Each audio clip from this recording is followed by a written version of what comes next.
Lettre 9. Cher Père, avant de reprendre la suite du récit de notre voyage, je désire te parler à cœur ouvert des impressions que ces faits inattendus ont produites sur moi, et l'avouer sans détour les conclusions que j'en ai tirées. Je t'en prie, mon cher et honoré Père, examine bien ce que je t'ai écrit au sujet de la prédication de Jean et du baptême de Jésus, auquel il a rendu témoignage devant des milliers de personnes. Songe à cette voix comparable à celle de l'Horeb et du Sinaï, qui a proclamé « Il est mon Fils bien-aimé ». Réfléchis bien à tout cela et demande-toi, n'est-ce pas là le Christ? Mes lèvres et mon cœur ont déjà répondu. Je dis, c'est le Christ et je veux croire en lui. Je vois en pensée ton visage s'assombrir en lisant cette confession.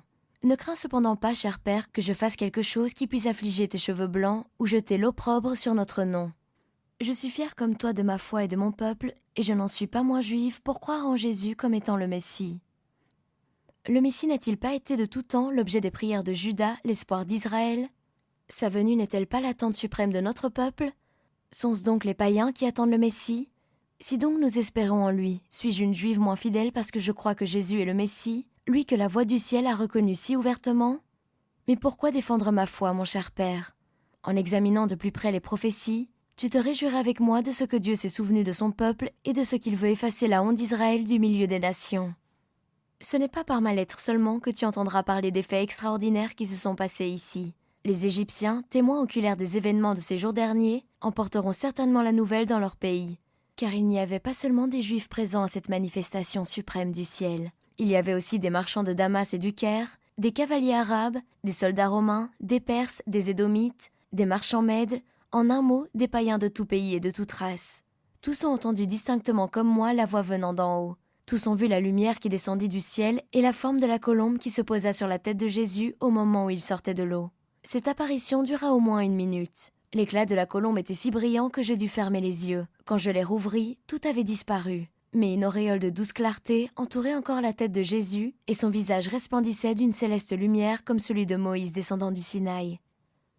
Pendant que la foule, frappée d'étonnement, se prosternait la face contre terre, Jésus se déroba aux yeux de la multitude. Personne ne savait où il était allé, excepté 2 personnes qui ne l'avaient pas perdu de vue, Jean, le cousin de Marie, et Lazare, le frère de Marthe et de Marie. Revenu de son étonnement et de sa frayeur, la foule chercha partout le Messie qui venait de disparaître. Les uns regardaient dans l'eau, d'autres dans la direction du désert, d'autres encore vers le ciel, persuadés qu'il avait été emporté sur un char de feu jusqu'au trône du Dieu puissant qu'il avait reconnu publiquement pour son Fils. Beaucoup manifestaient le regret qu'un prophète eût paru si subitement pour disparaître plus vite encore. D'autres se réjouissaient de ce que Jéhovah s'était souvenu d'Israël.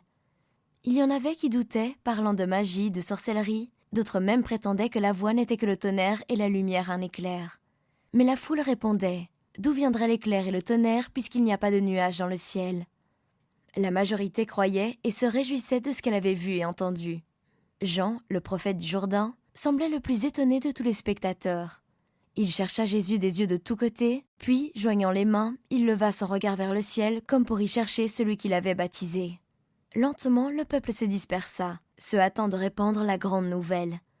Jean-Baptiste semblait totalement oublié. Ses disciples l'avaient quitté et il restait seul quand Rabbi Amos s'approcha pour lui parler. « Saint prophète, connais-tu cet homme, si je puis nommer ainsi celui que tu as baptisé ?» Le prophète répondit avec tristesse. « C'est celui de qui j'ai rendu témoignage quand j'ai dit « Après moi vient un homme qui est plus grand que moi, car il était avant moi. Je ne le connaissais pas. Mais celui qui m'a envoyé pour baptiser d'eau m'a dit « Celui sur la tête de qui tu verras l'Esprit descendre est celui qui baptise du Saint-Esprit. L'Esprit est descendu sous la forme d'une colombe. Je l'ai vu et je rends témoignage que celui-là est le Fils de Dieu. » « Et où est-il allé maintenant, saint prophète ?» demanda encore Rabbi Amos. « Je ne sais. Il doit grandir et moi décroître, qu'il reste sur terre ou qu'il était enlevé aux cieux. Ma mission est maintenant presque terminée, car celui à qui j'étais venu rendre témoignage a paru. Est-il venu pour disparaître si tôt et pour toujours ? Demandai-je pressé par l'intérêt. Ne le verrons-nous plus ? Les choses cachées appartiennent à Dieu. Je ne sais ni d'où il est venu, ni où il est allé. Je ne le connaissais pas dans toute sa gloire, mais seulement comme un prophète et un homme, jusqu'au moment où le Saint-Esprit est descendu sur lui. Vous avez entendu mon témoignage qu'il est le Messie, le Christ, le Fils de Dieu. » Quand il eut dit cela, il se dirigea vers Béthanie et disparut au milieu des arbrisseaux qui bordent la rive. Rabbi Amos était encore sous l'impression des merveilles dont il venait d'être témoin. J'interrompis sa profonde méditation et lui demandai « Mon oncle, crois-tu tout ce que tu as vu et entendu ?»« Je ne sais que te répondre, mon enfant, mais les faits qui viennent de se passer prouvent en tout cas que Dieu n'a pas oublié son peuple. » Il se tut et reprit le cours de ses pensées. Nous quittâmes le Jourdain pour rentrer à Gilgal.